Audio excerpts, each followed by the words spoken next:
going with this important discussion. So we're going to start with Kelvin. The Chamber is positioning the Bay as the diverse manufacturing base on the African continent.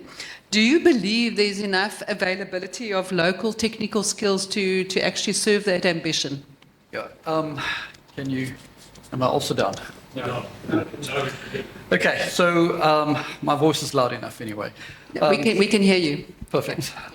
So to be able to understand or to answer that question, we've got to understand the Chamber's vision, or this vision we're talking about. So why do we see ourselves as being this diverse manufacturing base on the continent? Firstly, we've got a solid manufacturing infrastructure. The ecosystem is there. I'm not suggesting everything works. And there's lots of hardworking people and lots of clever ideas on how to fix things that are not working and how to sustain things that are. But we've got the foundations, the infrastructure for a solid manufacturing base. So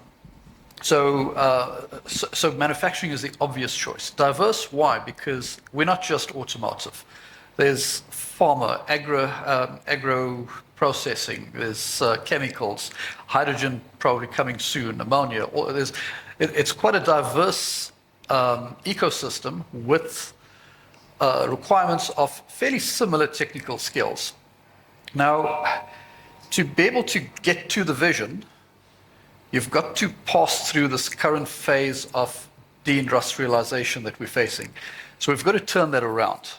And I'm less concerned about having the skills 10 or 15 years from now, because the kids coming out of school today are going to be better equipped than any of us to understand AI and the advanced automation we'll have in place then. But we've got to go through this transition now to turn around this deindustrialization we're facing.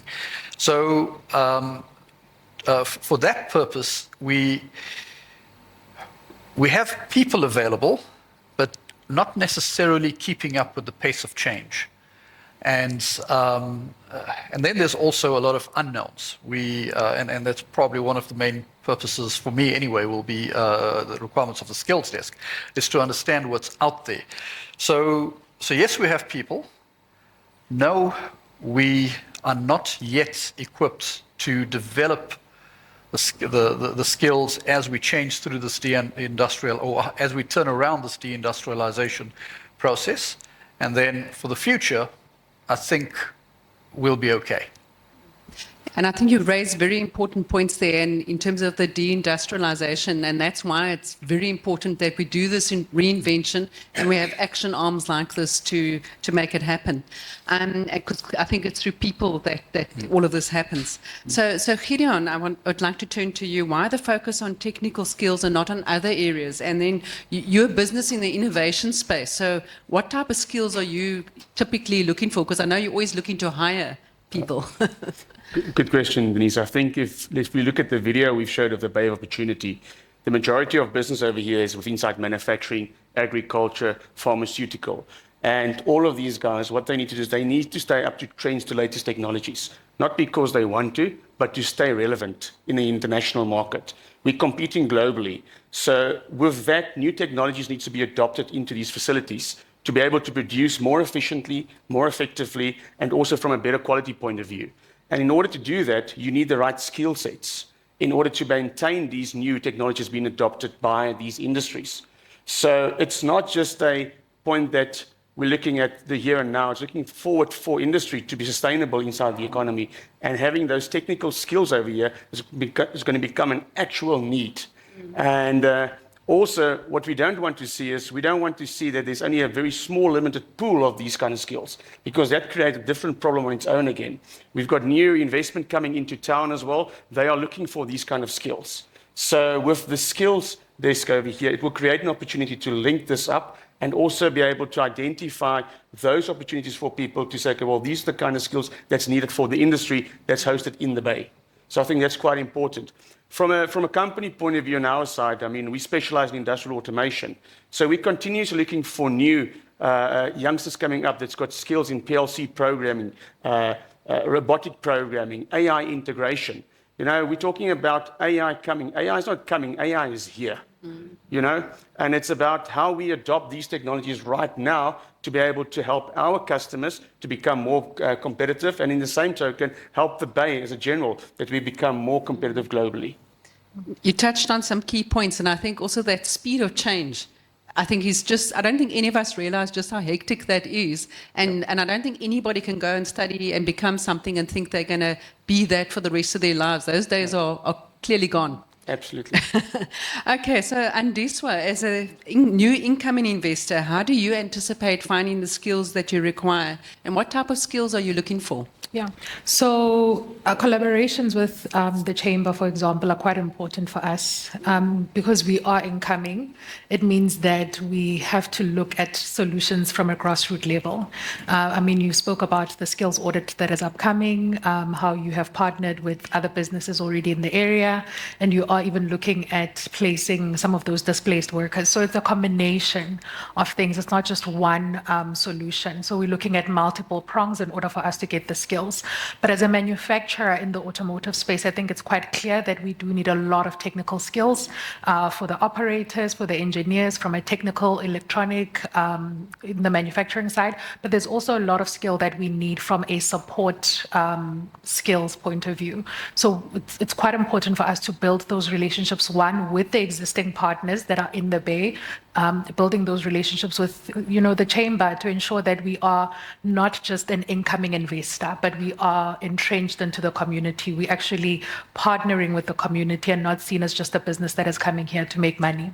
That has been quite an important thing for us to do, and also to help with some of the skills development where we might not even necessarily benefit, but for the betterment of the community. I think we spoke at length about how South Africa's huge problem with youth unemployment. So where can we bridge those gaps for the community at large, even where we may not necessarily benefit as a business, but to ensure that there's continued sustainability for the Bay and that people are going to find employment, even if it's not with Stellantis itself. I think it's great that you're so focused on the local community itself. And I think for us, we really value Stellantis working with us before you're here, So I think that integration is there, and we're really excited about it, and we'll support you. Kelvin, the initial priority of the Chamber's Skills Development Desk will be to conduct a skills audit among industry. Why do you think that's important? Because obviously you don't want it just to be a paper exercise. Correct. So, and currently we don't know what we have. We try to follow trends. We try to see what's out in the press and see where we can get people. Businesses close down, people are made available, but we don't know what we have. I'll be competing for operators and engineers with Stellantis. Where are they going to get their people from? From me, right? So I need to look outside. I need to look at what's available in the city, but we don't know that, firstly. So we don't know who's available. Secondly, even if we know who's available, we don't know what skills they have. Certain positions require extensive experience. Other positions, maybe not so much experience, but extensive knowledge. So education. We don't know what's out there. We end up hiring the wrong people because we just want to fill a position. So having an assessment, an audit of what we have is critical to be able to fill the current positions. Secondly, we've got to look at where we're going. So I talked about a transition earlier from where we are to where we want to be, and this whole transition of turning around manufacturing and reindustrializing. So we've got a second need of different skills that also needs to be identified, right? And what is out there. We don't know what we need yet, so I don't know what to look for out there because I haven't decided myself. And then the third need is where we're going to be. So in 5 or 10 years from now, what skills or what will industry look like so that we can see if these skills are being developed? AI is everyone talks about it, and AI is is more than asking ChatGPT to write a report or using a clever filter on your dating app. AI is here right now, and we don't.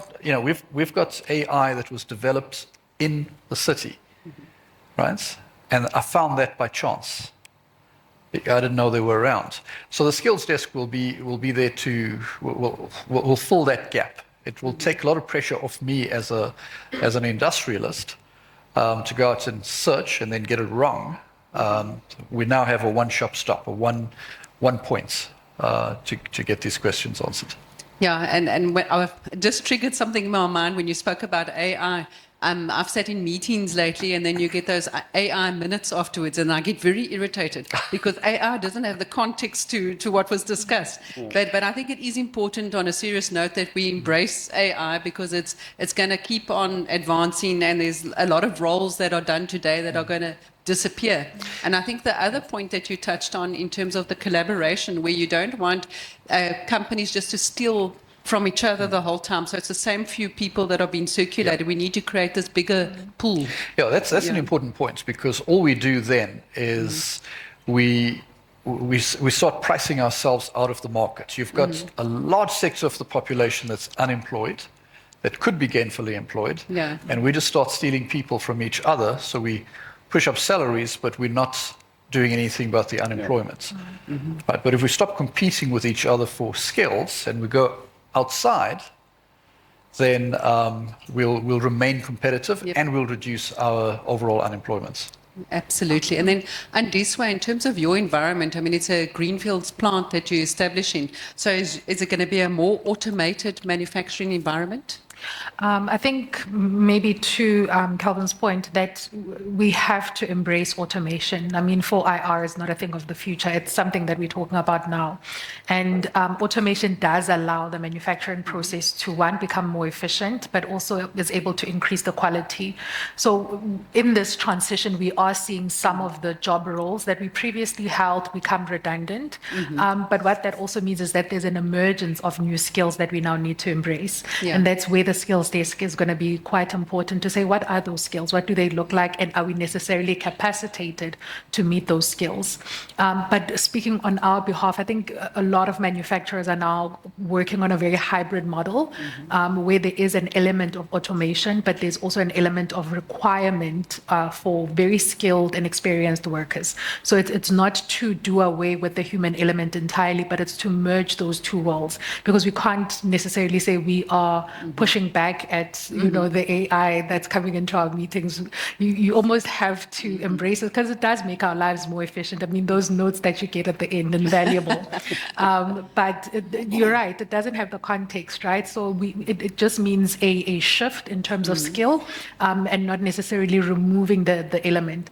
And I think maybe to what Sybil was talking about, to say there is a grassroots level that needs to take place, to say from a schooling and education point of view, do we have the necessary skills for the children that are coming out of the schooling system now to be able to look after some of those AI, to code, to write code themselves, to automate some of these processes, because we can't say that we are pushing back at AI. It helps us become more efficient. It helps us create more space in our brains to focus on things like strategy and future thinking. So I think a hybrid approach is more of where we are looking, as opposed to just fully automated or fully manual process. I think that's where even the entire world is going, and not necessarily preferring one over the other, but a hybrid model, I think, is the best for all individuals. Yeah. Absolutely. It's about embracing, and I think change is always hard, and also the speed that it's moving at. The speed. But Gideon, then in terms of from your side, where do you see human and AI working together? I mean, are we still going to need human, and in what way? So I think it's if you look at AI itself still needs humans to look at what the data needs to be inputted from the human side itself.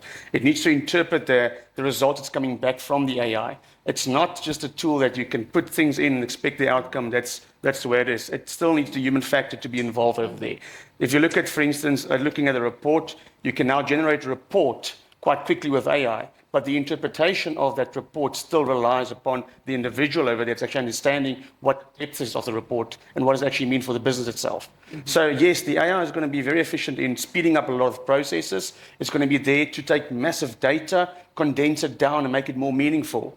Because at the moment, we're all data-driven at the moment. We receive a lot of data inputs and we take all these data points, but to make it meaningful has always been a struggle. That's where you had people trying to pull up multiple reports, one report leading from another report. Now where AI comes is it actually can consolidate all of that information and then do a more strategic kind of report that you can utilize much better. So absolutely, AI will have a place, but can't replace the human factor. Innovation is driven by people, and the innovation of AI is to be a collaboration and be an aid to people, not to replace people. Some posts will become redundant, but surely there's going to be new posts that's going to be in there. There's going to be ways that people need to analyze the data that needs to be put into AI, for instance. I mean, when you set up a new AI system into a factory environment, for instance, those inputs need to be taught to it. It's a new position that's available right now that's not there previously, because it uses that foundation to reach interpretation, which gives your data back to you. So it becomes quite critical to understand that there will be new roles over there. There will be more people that's responsible looking at the data that's coming out there, maintaining these systems, security around that. So there's definitely going to be a much more collaboration between AI and humans. And even going forward, I think if we want to stay global competitive, if we want to stay competitive with even in our own industries, we will need to embrace it. We will need to adopt it and make it part of our businesses. So it's kind of a shifting of roles. But for me, when you interview somebody, it's one thing to have the skills. I still think you're looking for passion, for people that have the right attitude. I mean, when you're hiring, how does that factor in? So I think it's something that we've touched on yesterday when we had a discussion over there. Aptitude and attitude. When we initially recruit, we want an aptitude test coming through there telling us what the skills this person's got to do. But we don't look at the attitude. But when we've got the person employed, we are more concerned about the attitude. Is he a go out there? Does he actually want to do things? And that's where it becomes important, So it's about, for us, it's important to have a good fit between the two. And what we do is, we've got the big thing in the company, we're talking about company culture, which is driven by the people inside the company. So when we recruit, we want to see, are you a fit for the company culture as much as you are for the role itself? Because even if you have got the paperwork, it doesn't mean you can do the job. Yep. Do you actually have the physical skills to perform that necessary task? And I think recruitment is going to change in general as well, and I think this is where the skills desk can come in nicely and actually being the matchmaker between the two, what's the skill, what's the aptitude, what's the attitude that's required for that specific position. Yep. No, absolutely. And I saw you nodding your head, Kelvin. But in terms of the think tank, we have work streams such as hydrogen and automotive, a word that we made up as well. How do you see that informing what the skills desk needs to do? Yeah, so that's out of those work streams will come the roadmap or come out the roadmap of our future or the picture of the future. So that will be that'll be set the requirements of what we need. If you look at hydrogen and ammonia, that's new. We've got no experience in that.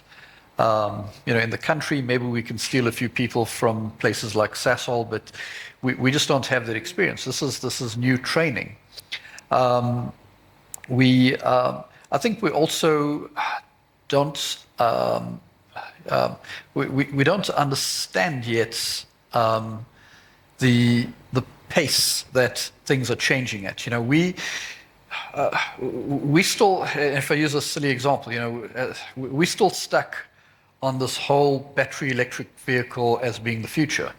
Guess what? That's here already. That's present and past. We've got to be looking at what's coming next. And we've got to be training for what's coming next. We've got to be developing skills for what's coming next. Otherwise, we're always going to be chasing. And that's a problem we face ourselves, or we in now, is we were so fixated on EVs and batteries that we just didn't see the future, and we got stuck because we're not as agile as the Chinese, we don't have as many resources and all of that, and we got stuck behind them.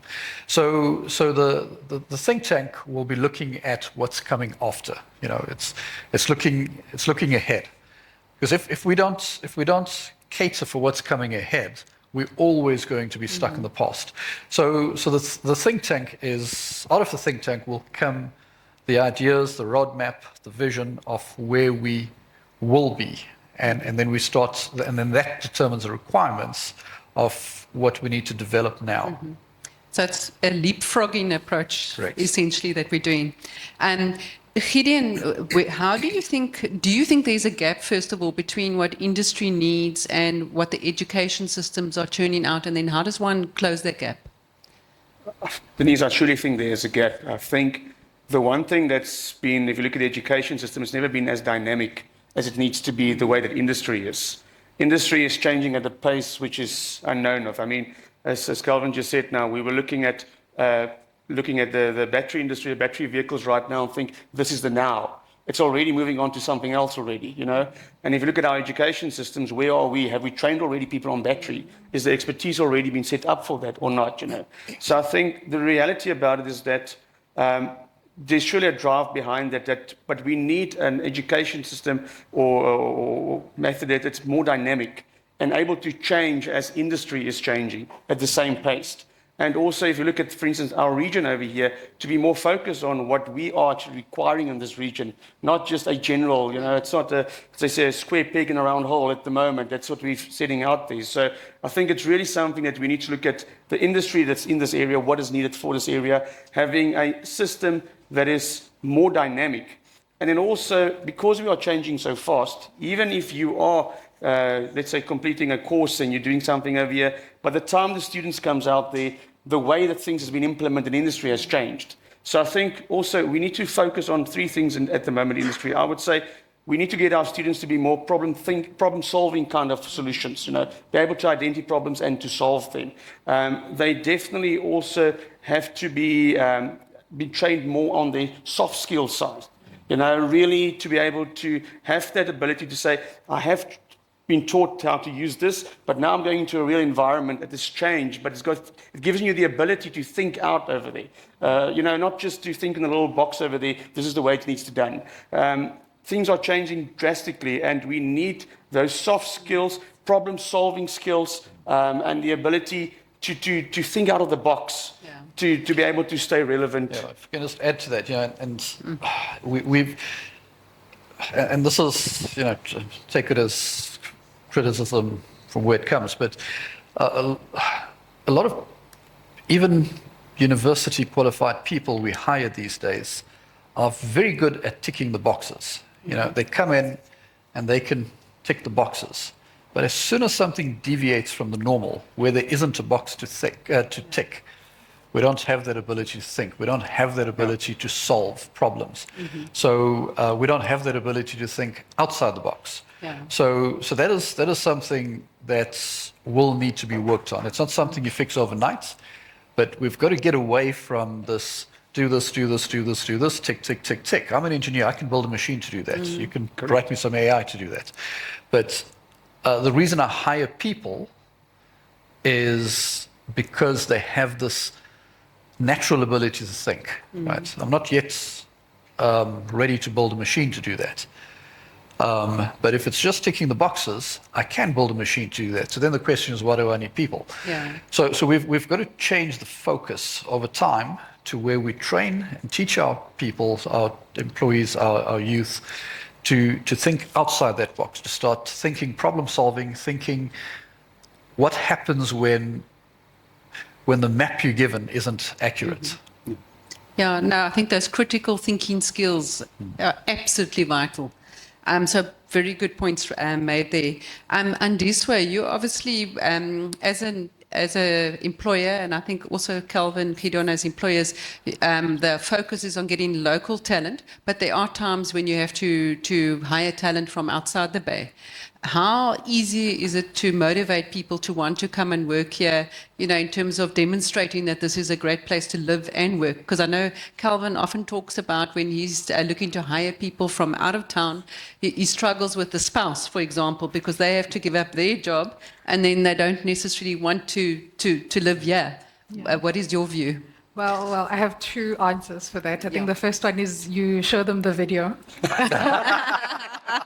I think that's such a good marketing tool. But I think the Bay itself is such an attractive place to live. I think also working intergenerationally, I think we were having this conversation in the morning to say my generation is not necessarily inclined to work our bones off.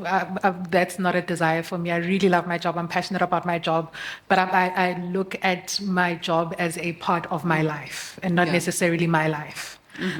So a place like Nelson Mandela Bay is great for that, where I'm able to work and still enjoy a good quality of life.